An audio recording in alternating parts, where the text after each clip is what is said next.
From KLCC Studios, this is Oregon on the Record. I'm Michael Dunn. It's the end of the year and a good time for reflection over the past 12 months. 2023 is closing out, and we thought it would be a good time to look back and ask the question, are you better off today than you were a year ago? And it's a surprisingly difficult question to answer. It's hard to get a read on the local and national economy, and it seemed like for every good news story you heard about in 2023, there was an equally bad one.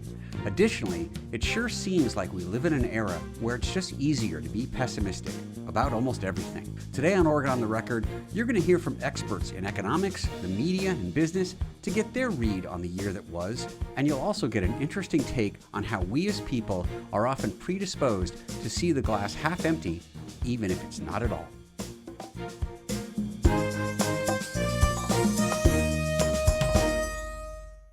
Am I better off today than I was a year ago? Well, that's the question we're asking of our guest today, and you're going to hear both data-driven and gut-driven answers to that question. Today on Oregon on the Record, you're going to hear from a variety of experts who will put the last year in context as we seek to determine, was it a good year or a bad one? From the state's employment economist who's changed his mind about the probability of a recession, to local experts on the business, political, and media landscape, to a professor who studies the very idea of happiness, you'll get a far-reaching synopsis of the kind of year 2023 turned out to be. First up, you'll hear from one of Oregon's top economists about how our state economy is doing and what he thinks might happen in 2024. Josh Leonard, senior economist with the Oregon Office of Economic Analysis. Thanks so much for talking with us. Of course, great to be here. Yeah. I kind of want to get your expert analysis on how the overall economy is doing, compared to a year ago today, if you will. So, might be best if we just look at sort of several important categories and get your take on how we are today versus a year ago. And gosh, I guess I'll start off with the big one, maybe talk about comparing and contrasting from a year ago, the overall sort of employment picture, jobs in Oregon question. Yeah, so I think, the labor market continues to be very healthy. Right now we're looking at about little more than 2% job growth on a year-over-year basis over the course of this year, which is a healthy gain. And we're now, in the range of what we would historically call full employment. We have a very low unemployment rate. We have a very high employment rate. And so that means the number of people, the share of people that are a working age population that aren't, don't have a job or aren't even looking. They're not in the labor force, whether they're going to schooling or taking care of the kids, or maybe they're, at some point they became discouraged and gave up looking. That's smaller today than it was a year ago. So it's a very healthy, strong economy and labor market in particular. Why don't you talk about inflation, again, compared to a year ago, how we doing? I think there's something before we get into the hard numbers, something to keep in mind is that inflation is the ongoing increases in prices, right? Okay. It's not just whether it costs a lot or not. Like, obviously, everything tends to cost more today than it did pre-pandemic. We had a surge of inflation unlike anything the United States has experienced in 40, 45 years. And so prices are higher today, cost more to do pretty much everything. Yeah. So that is one reason that a lot of consumers in Oregonians and Americans are pessimistic, myself included in some ways. But in terms of the ongoing increases in prices, we have seen a tremendous improvement in the last year, right? If we go back to the end of last year, inflation was running near double-digit territories, like almost 10% on an annualized basis. By the last summer and things like that. And so right now, inflation's more in the 3 to 4% range, which is still faster than the Federal Reserve wants. They have a 2% target, and we were generally in the high 1% range, low, moderate 2% range pre-pandemic. So inflation is still faster than it was, but over the last year, it has slowed down considerably. Now, again, that doesn't mean it's better for your wallet, but it means you've certainly been a lot of improvements and moving in the right direction. Okay. And Professor Leonard, I'll ask you to take us to school really quickly here for maybe people who don't understand. Why did inflation get so high? What happened with the pandemic? How did that influence the historic, rise in inflation that we've seen over the last couple of years? I think we have to keep two things in mind. The narrative that I run into when I go around the state talking with folks or read national commentary too is people can be hyper focused on like one particular aspect of this inflation challenge problem that we've had in recent years. Whether it's just corporate profits or whether it's just the federal aid or whether it's just the pandemic and supply chain issues. And it's clear that both supply and demand had major factors in the bout of inflation. Okay. We got a lot of money from the federal government at the start of the pandemic. We were sheltering in place. We were sitting at home. And so that shifted the nature of our spending. We had a cash boost, and we started buying stuff online even more than usual. And we didn't get on airplanes and go out to eat as much as usual because of the pandemic. So like we had a increase in demand and a shift in demand. At the same time, we had snarled supply chains that, workers were out sick. Some companies were shut down. They just couldn't handle that increased level of demand. And so again, like all of those things factored into to these trends that we've seen in the last 24, 36 months or so. Okay. Supply chain issues have been a big deal for the last several years. What can you say about sort of how supply chain is doing, December of 2023 compared to December of 2022 here in Oregon? I think if you talk to a lot of people working in logistics, they refer to the past year in almost unequivocally bad terms. Okay. It's been a bad year for logistics because that consumer demand for physical goods and stuff that gets trucked or shipped or things like that, it surged early in the pandemic and it's kind of leveled off. It hasn't declined. It hasn't been a plunge. There's not any real concerns from a consumer spending perspective, but it kind of stabilized at higher levels. And so that means there's not been a lot of growth in that sort of type of spending in the last couple of years. And so that means all of these logistic firms and the supply chain companies, they're able to move product, they're able to get things to stores in a more timely basis. That's all great news. But it also means their underlying demand for their businesses hasn't been growing, certainly not like it did at the start of the pandemic. Okay.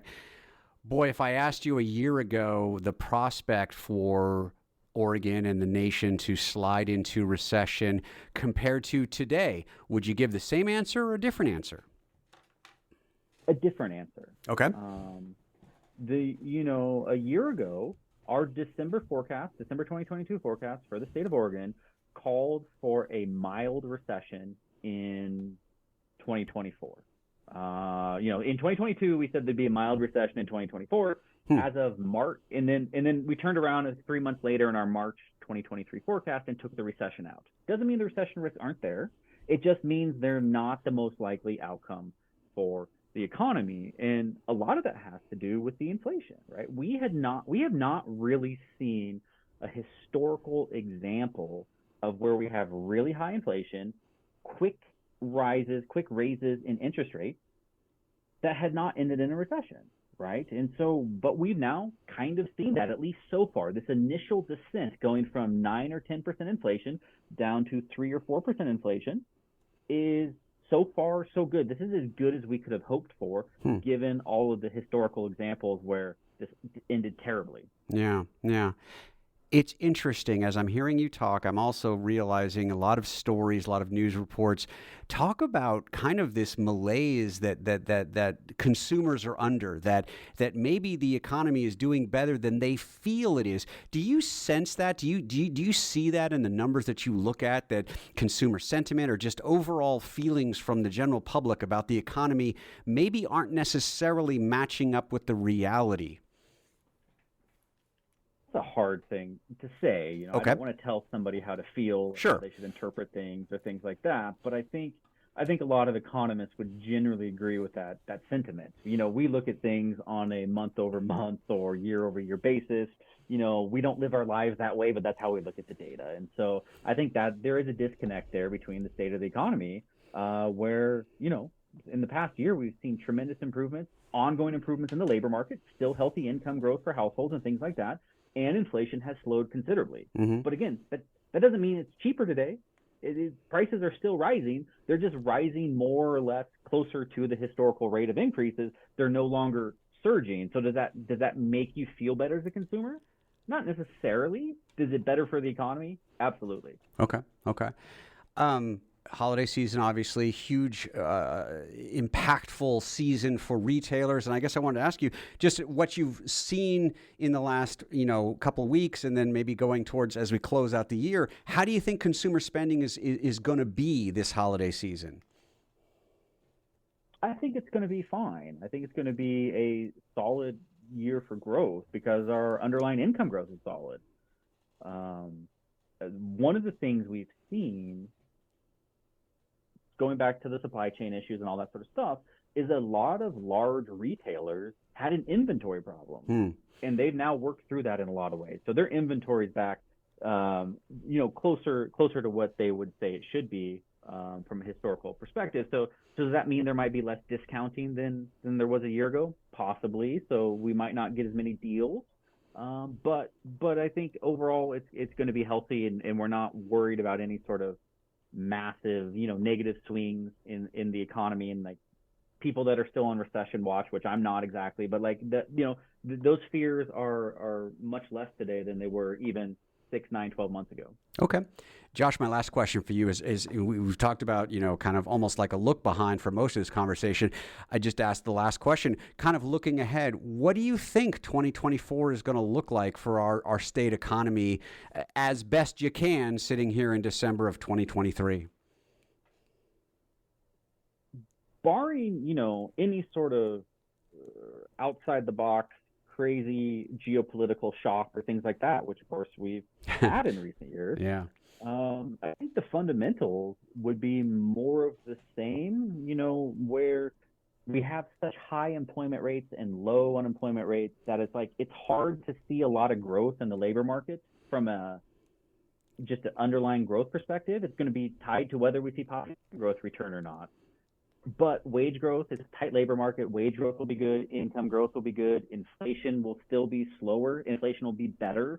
And then that's going to allow the Federal Reserve to start to ease off the brakes. And we're most likely going to get 2 or 3 or 4 rate cuts in the year ahead. And so that's going to help revive, construction activity, because those interest rates have been such a damper on construction in particular that I think, we're going to be, if I had to summarize it in a sentence, I expect Oregon's economy in 2024 to be coasting at highway speed. All right. We'll take it. Well, Josh Leonard, senior economist with the Oregon Office of Economic Analysis, really appreciate you coming on, as always, to talk with us. Yeah, thanks for having me. I'm Michael Dunn, and you're listening to Oregon on the Record from KLCC and our show about the year that was 2023. Next up, we'll hear from the local leader of the Register Guard, who will provide a reflection of the big stories of the year and how they impact us today. Chris Peach, the digital editor and local leader of the Register Guard, thanks so much for coming in and talking to us.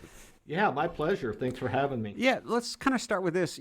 Maybe give us a quick rundown of some of the top stories in our region that your paper covered, over this past year. And I don't know if there, maybe of that group of stories, are there 1 or 2 that sort of stand out because of the impact they had on the local community? Yeah, I did a little bit of thinking about this. It's been such a whirlwind year. Sometimes things kind of blend together a little bit, and you forget things that happened earlier in the year. But, and I'm kind of a glasses half full guy, so I tend to think of the things that were positive that happened. But I did make a list. And, for me, one of the things that I've really been amazed about is how much the city, the county area has stepped up to tackling homeless issues. There's a bunch of projects that have come to fruition in 2023, and there's a bunch more on the drawing board going forward. And, I know a lot of people, we see tents on the sidewalks and people camping out in the parks, and there's an obvious huge need. But I think the officials have really stepped up to try to tackle that issue, and there's a lot of positive news there. And it seems like this community's growing like crazy, and there's construction projects everywhere I look. Sure. North Eugene High School is online. The YMCA, I think, is set to open any day now. Absolutely, on December 18th. And, Franklin Boulevard and 13th Street are going to be unrecognizable here pretty soon. It's like you're driving through a big city in a way It's kind of ironic, though. It seems like we still have housing issues, despite the fact that it seems like everywhere I look, there's some building project going on. So I don't know if that's because so many people are moving to the area or there was such a huge need. But the city of Eugene is really growing crazy, like gangbusters these days.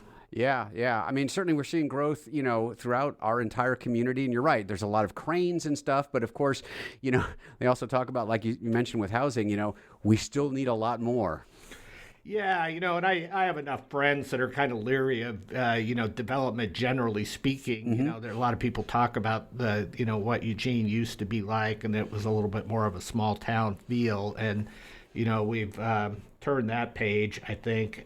So there's going to be a lot of interesting discussions going forward about trying to save the good and that from what Eugene and Springfield used to be like, and, growing with some reasonable approaches to the future. When I look out at the world, generally speaking, I think Eugene is at the fore of coming up with some pretty creative solutions to different issues. There's a lot of really enthusiastic, dedicated people. Some of them want to make, light parades, and some of them want to make housing, and there's a lot of crossover between those groups. Sure. But, I could get a little misty thinking about, some of the initiatives that are going on and some of the hardworking people in this town that are trying to make it a livable place. Yeah. Well, under the guise of kind of that sort of age-old question, are we better off today than we were, say, a year ago? It sounds like from homelessness and housing perspective, that's something you think we've made some pretty good inroads in. Yeah, that's one of the interesting things about being in this town. There's a bunch of curmudgeons, around, and people love to. And I, growing up in Idaho, I was like that, ran around with people like that too. Farmers were kind of like, if the calves don't die and the crops don't dry on the stalk, a kind of attitude that, so I'm used to that. And, but I think that people really need to take stock and look around. I think things have been on an upswing for a while, and it's just, old thought processes coming out of, like, as you said, maybe COVID or just, obviously the economy's not rocking and rolling, and there's a lot of, the middle class isn't what it used to be, and Sure. There's lots of people on the lower end of things. So I don't want to sound like I'm minimizing that, but it's, I think there's a lot to be look forward to. If there is one thing or two things that you're a bit worried about that maybe happened in the last year that might give us pause, what might those be? Well, that's the big one that comes to mind is the hospital moving out of downtown. Yeah. That's one of those kind of interesting things that I get it that it's difficult to run a big hospital in this day and age, but it is a thing I think that is going to resonate for a long time into the future. It's really unfortunate. It's, and it plays into so many other issues, the universal health care questions, Sure. And the handing over something as important as our physical health to, for-profit organizations. There's just a lot of interesting debate that we could have there. And, I've spent quite a bit of time up in Blue River and the Mackenzie River Valley, and those people, I don't want to say they've been forgotten, but it's definitely whenever we do a story for the Register Guard, not very many people really look at it. I think people have kind of turned the page there, but that valley is still struggling a lot. And it's the people who had insurance or had resources have been able to rebuild up there, but traditionally that was kind of a blue-collar, lower income area as well, and none of that has really come back. And there's a lot of the latest story that we did for the Register Guard. There's really kind of a interesting debate going on. But do you want to lure people that are low income to go, an hour away from any resources? They build a post office and they're building a library, but there's no grocery store or even a market up there at this point. So, there's some interesting discussions going on there, and I think for the most part it's happening without anybody but the some officials and then the locals themselves that are hashing that out. Sure. One other thing I could add is, I'm really interested in seeing how this whole dam, Klamath River and other places, they're busy breaching some dams on the Klamath River right now. And, I don't know if we'll live to see the final outcome of all of that, but, it's unimaginable. 10 years ago, I wouldn't have thought that it would even be possible, but it seems to be a lot of that's moving forward now. So, yeah. And then I haven't covered the Oregon docks. It's like, they had across the board, they've had a great season, men and women. And, we've got this big deal happening with the Big Ten happening this next year. And, I'm kind of going to be really interested to see how that plays out across the whole spectrum. Football and basketball are probably going to be fine, but some of the other sports, it's going to be interesting to watch how that happens. But I also just wanted to close out by saying, was there a particular image for 2023, whether you took it or just one that captured your interest or imagination? What might it have been? Oh, man, that's really put me on the spot. I took some notes, and I didn't really include that. One of the thoughts that I have that wasn't even related to my work, I went to Burning Man this year, and that ended up making the news because of all the rain and the mud. Yeah.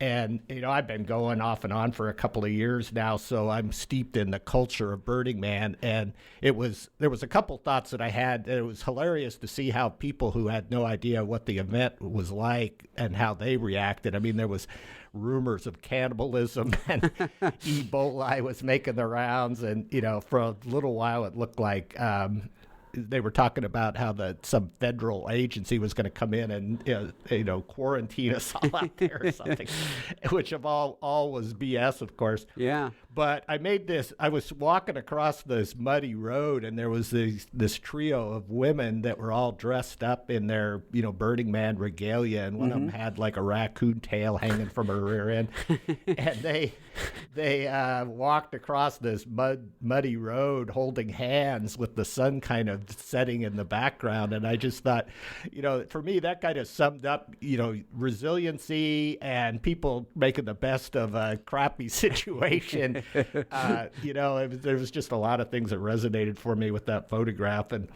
I put it up on social media when I could finally get a little bit of bandwidth out there. And, that it didn't really blow up, but it did show up a bunch of different other places. And it kind of rode the wave of the counter narrative that things weren't as bad as they were being billed as.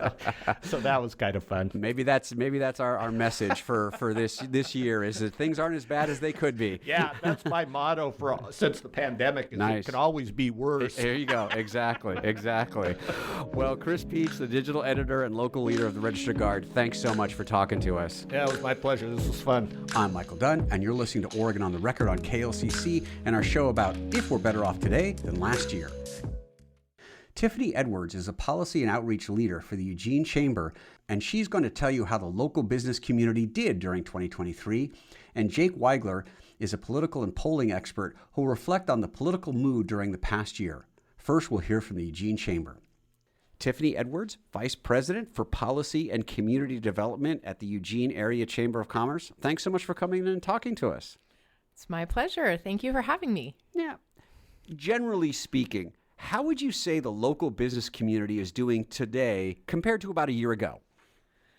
Well, that's a good question. So generally speaking, I think that we have done a good job coming off of the pandemic. Okay. And so we're settling into this sort of new normal.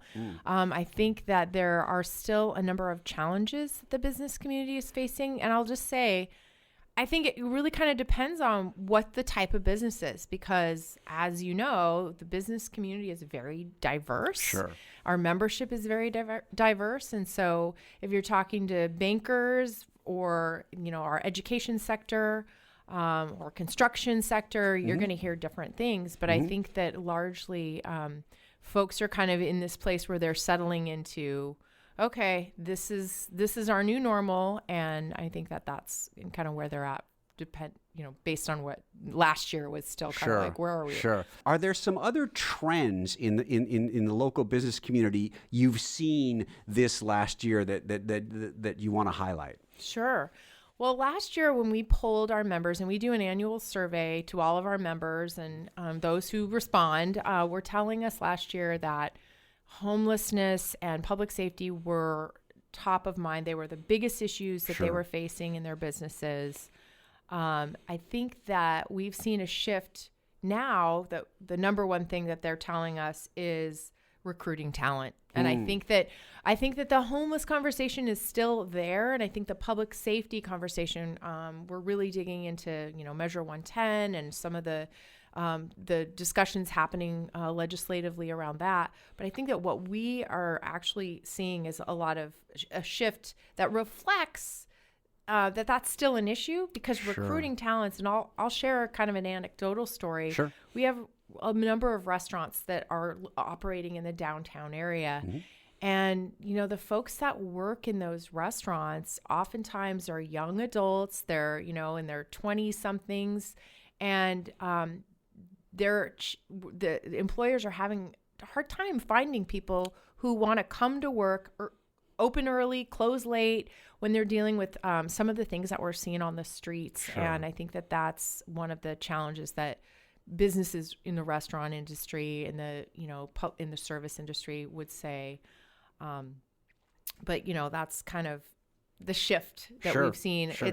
It's still the same problem, but workforce has become front and center to our businesses. My last question for you may sort of combine two things, but talking to some economists, there's more optimism that we might not head into a full-blown recession, that we might have more of a softer landing. So I kind of wanted to ask you, sort of looking out into this next year, what gives you optimism related to our local business community? That is a really great question. I've also heard similar data from our local, the state employment department.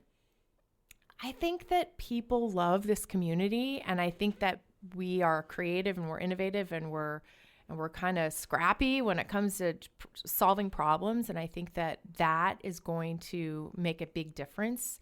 I think that there are a lot of us. I put myself in that category because I talk to people all the time who are on the verge of deciding, do I just leave the community or do I stick it out and I be one of the people that tries to influence changes in policy? And I think that there are enough of us that this is home and we love this community. Our families are here. So I do have optimism about that. And the other thing I will say is I recently sat down with a number of business leaders and our city manager. And one of them actually shared, and it was the most optimistic I had heard anybody speak for quite a while, but just the differences between us here in Eugene and what other communities around Oregon are facing. And we've actually got a really good, we have a lot of potential here. And when we compare ourselves to places like Portland, where they're just really struggling and people are, mass exiting areas like that, I think that we actually have we have all the ingredients for a strong recovery, and we all have a vision of where we want to go. And I think that there are a lot of us that are really dedicated to sticking around and sticking it out and seeing those changes come to fruition. So that's what gives me hope. Great. Well, good enough. Tiffany Edwards, Vice President for Policy and Community Development at the Eugene Area Chamber of Commerce. Thanks so much for talking to us. It is my pleasure. Thank you so much, Michael. Now you'll hear about the political mood of 2023 through polling and what that says about how 2024 might be. Jake Weigler, who is a partner at Praxis, a political consulting firm, thanks so much for talking to us.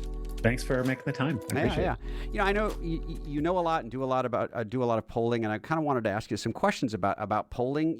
Both mostly about sort of attitudes and feelings that polls are sussing out right now, both nationally and here in the state. And it seems like a good amount of polling that's being done right now illustrates a lot of pessimism from the public. Pessimism in the economy and the crime. in our elected officials.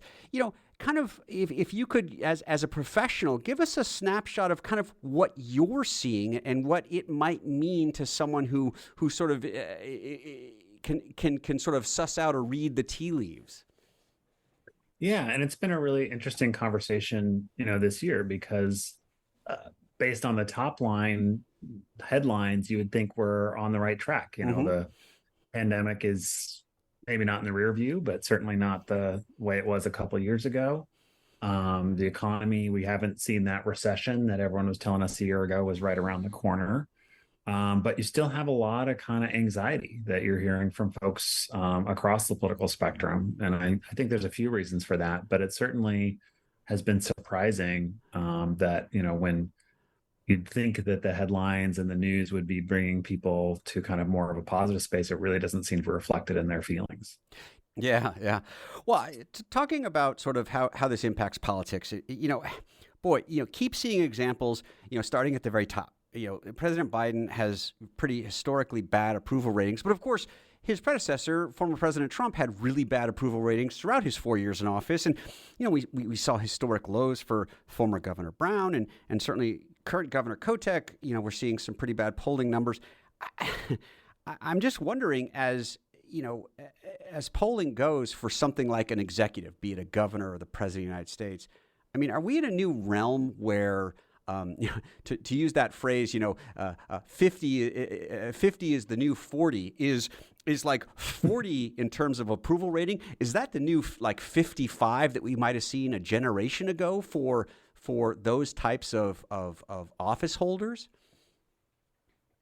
I definitely think it's a much more challenging dynamic there. I think we are so polarized and kind of in our political camps that you almost work backwards from, well, they're Democrat, I hate Democrats, or they're Republican, I hate Republicans. And so it's really hard to kind of get credit from the other team. And then on your own team, there's kind of this expectation that you have to check every single box and be perfect, and I won't get into the Israeli-Palestine conflict right now. Sure. It's a much larger conversation, but it's certainly noteworthy to me, the folks that are on the liberal and progressive side who are saying, I'm so disappointed with the Biden administration.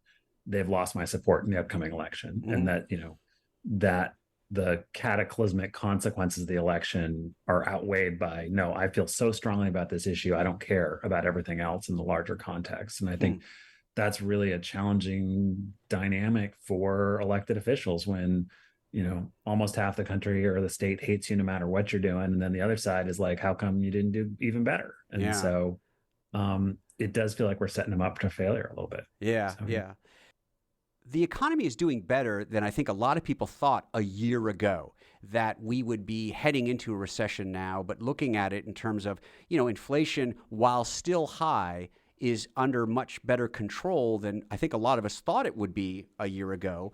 And I kind of wanted to see, yet we're still seeing so much pessimism about the economy, and also that perhaps, the party in that holds a good amount of power, the president, the Senate, and a very narrow minority, or a very closely a close minority with the House and stuff. Doesn't seem like Dems are getting any credit for the fact that, hey, you know what, jobs, the employment market is the employment numbers are great. Inflation is coming down. We're not. A lot of economists are now saying we may not head into a recession. I guess, does it seem as though the message isn't resonating, even though the proof of the pudding seems to be that, gosh, we're actually doing okay, but yet it doesn't seem to resonate with what polls suggest right now? Yeah, and I think it's a really good question, and something people like me are spending a lot of time trying to figure out. I think my theory, and I'll say it's a theory, is particularly for finances, it's much more personal. You're looking at your bank account, you're looking at your day-to-day finances. And because of the increase in costs and wages increasing, it just feels really unstable right now. I know I look at my bank account and I'm like, oh, that cost more last month to buy groceries and stuff like that. And so when we're particularly coming out of a time where it felt like everything was unstable, I think that continued uncertainty of like, how am I doing? Am I keeping up? Are things okay? Even if the headlines are good about job creation and gas prices and inflation, if you're still kind of feeling that personal nervousness about like, am I keeping up? Am I doing okay? I think that takes a while to kind of work through and people to be like, okay, now I'm back up on my skis. I think things are going all right. And so I think there's absolutely a lag happening there. And that kind of personal is overwhelming kind of the national or the state picture for most of us. It feels very personal right now. Yeah. Interesting. Jake, my last question for you is kind of put on your sort of armchair quarterback about a fictitious poll. But, if you were doing a poll right now and you were asking, a group of people that you wanted to survey, are you better off today than you were a year ago? What do you think the majority of people would say? I think they would say they're not doing great, even though, like you say, the objective data is otherwise. I think it's still this feeling of like, I don't really feel like the ground under me is firm. And I also think that there's a lot of things on the horizon that are making people nervous. I mean, us political consultants will always say like, this is the most important election ever. And when one of the candidates for president saying, well, I'm just going to be a dictator for the first day I take office, Sure. It starts to make you nervous about what 2024 is going to look like. And I think we've gone through 2 bruising presidential elections. Sure. And there's a lot of uncertainty internationally. It just feels like I'm not sure how I'm doing right now. And when I look down the road, it feels like it might get worse. Interesting. Well, Jake Weigler, who is the partner of Praxis Political Consulting Firm, thanks so much for talking to us. My pleasure. Thanks for talking, and look forward to doing it again soon. I'm Michael Dunn, and you're listening to Oregon on the Record on KLCC and our show about the year that was. Our final guest is a professor at the U of O who teaches a course about happiness and believes we're often predisposed to think that, of course, we're worse off than we were a year ago, even when we most decidedly are not. David McCormick, Presidential Chair and Director of the Institute of Neuroscience at the University of Oregon, thanks so much for coming in and talking to us. Thank you for having me. Yes, I understand you teach a course, happiness, a neuroscience and psychology perspective. What's that course about? Well, it's about life skills, basically. It's about mental health fitness. It's about learning how to be happy. It's learning the skill set to be happy. It's for college students. Okay. Well, gosh, I guess then it by virtue of you teaching it, you obviously make observations that people need to learn how to be happy. Is that correct? Exactly. I use the analogy of physical fitness. We're not naturally physically fit in this day and age, and we have to, be mindful about it and do it. It's the same with happiness. It's our culture is not about making us happy. In fact, they don't want us happy because happy people don't buy all the stuff they want us to buy and do all the things they want us to do. So people have to learn the skill set. Wow. So, I mean, it's kind of just as you said, it seems like especially we as Americans have either convinced ourselves that life is terrible or we're being convinced that life is terrible. How did we come to be that way? Or is that something that's sort of uniquely American? I don't think it's uniquely American. I do think we have been taught that. I think that we've been sold a bill of goods, so to speak, by our culture. And, I've traveled to India every summer. I used to before the pandemic and teach Tibetan monks neuroscience.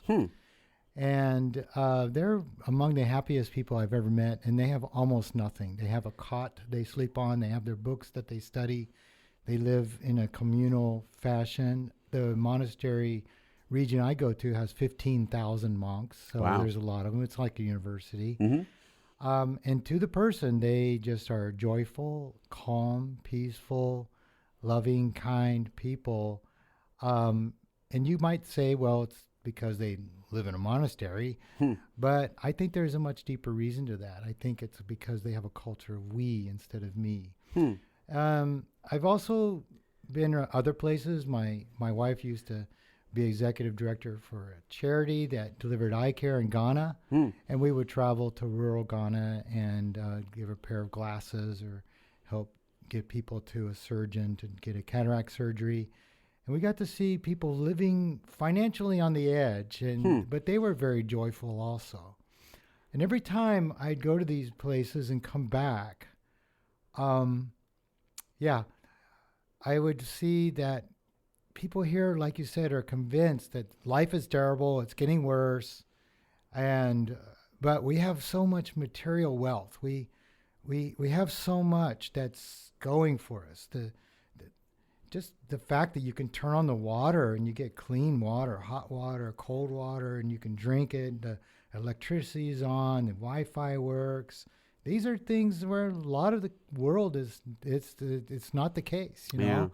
And we have shelter, we have all of our physical needs for most of us are met, but yet, you know, we lose it if the coffee is not made right, you know, if it's not the right temperature, or there's something seriously wrong here, and I'm really, really curious as to what it is and how we can fix it.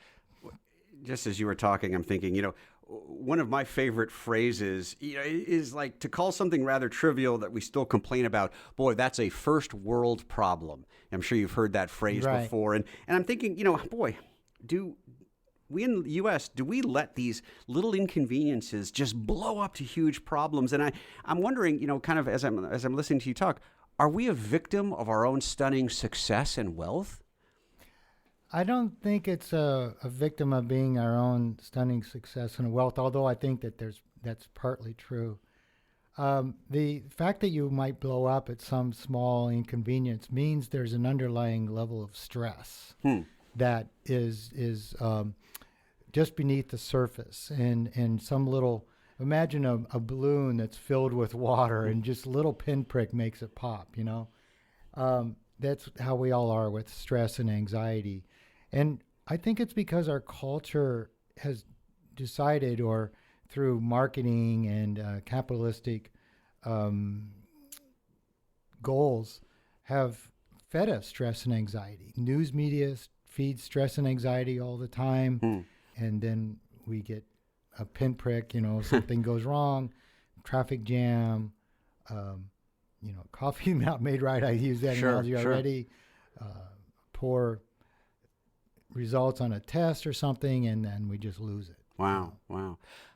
You know, I'm wondering too, obviously the world suffered through a global calamity with the pandemic. And I'm wondering, you know, given that, you know, that was something so very real, can we gain a level of perspective when something that big and that calamitous happens, or do we just kind of let it roll off our backs?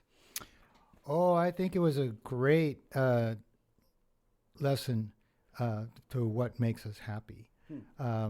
We are all isolated. We're stuck for a while in our homes, and even when you went out, you had to wear a mask, and it made you feel a little bit isolated and scared. And what we realized from that was that what makes it, and science backs this up, what makes us happy is our connections with people. And that's what I teach the students first and foremost. Work on your connections, work on your friendships, your connections with your family, connections with your loved ones, because that's the thing you're going to look back on in the then end of your life or any part of your life and say, wow, I had great friends, I had great family, I have those great connections, and that fulfilled me. Okay. So the pandemic showed us that, you know, very, very strongly. Now, it was interesting because, sad but interesting, that about 3/4 of teenage and college-age people suffered from mental difficulties that were so difficult that they needed, you know, professional help. I'm talking panic attacks, suicidal ideation, depression, OCD, PTSD, all kinds of anxiety disorders and other types of mental challenges. 3/4, 75%. What that means, it was a national stress test. It was an international world stress test. Yeah. And we failed miserably. So what that means is that we need to work. We need to take mental health, our outlook on life, how we perceive things very, very, very seriously, and realize we're failing. We're failing badly. So when people get asked the question, are you better off today than you were, say, a year ago or whatever period of time ago? Are we almost preconditioned to say, well, time has passed, the world is a terrible place, of course I can't possibly be better off than I was a year ago, even though there may be overwhelming evidence that shows, yes, actually you are? Very good point. First of all, let me point out, I teach 650 students, and we do a lot of interactions with them through a program called Mentimeter, which is online and it's anonymous. And we get a lot of statistics. And I ask them, a simple question. Are there fewer people in poverty in the world now than there were 10 years ago? And they'll say, no, there's much more. And or I'll ask them the state of the world. Is it better now than it was economically, culturally, whatever? And they all think it's called declinism bias. They feel that the world has gotten worse and worse over the last 10 years or 20 years or even the last year. But you can, like you said, you can demonstrably show that that's not the case. There are fewer and fewer people in poverty in the world. There are fewer and fewer people in absolute poverty. Materialistically, we're getting better. And like I said, that can be shown. But mentally, we're not. And that's, I think, a consequence of our culture and our way we view the world. In fact, about happiness, about 50% of it is genetic. About 10% is your circumstances, and that's what everybody works on, is their circumstances. They spend all their time on that 10%. But 40% is your mindset. And that mindset is what we try to work on. We try to get people to view the world in a way that's more skillful. Well, then to that point, can we rewire the brain to become more glass half full in our outlook? Oh, 100%. That's been shown over and over and over again. It's you take people and it's not easy. There's no quick fixes, and it's just like physical fitness. There's no quick fixes.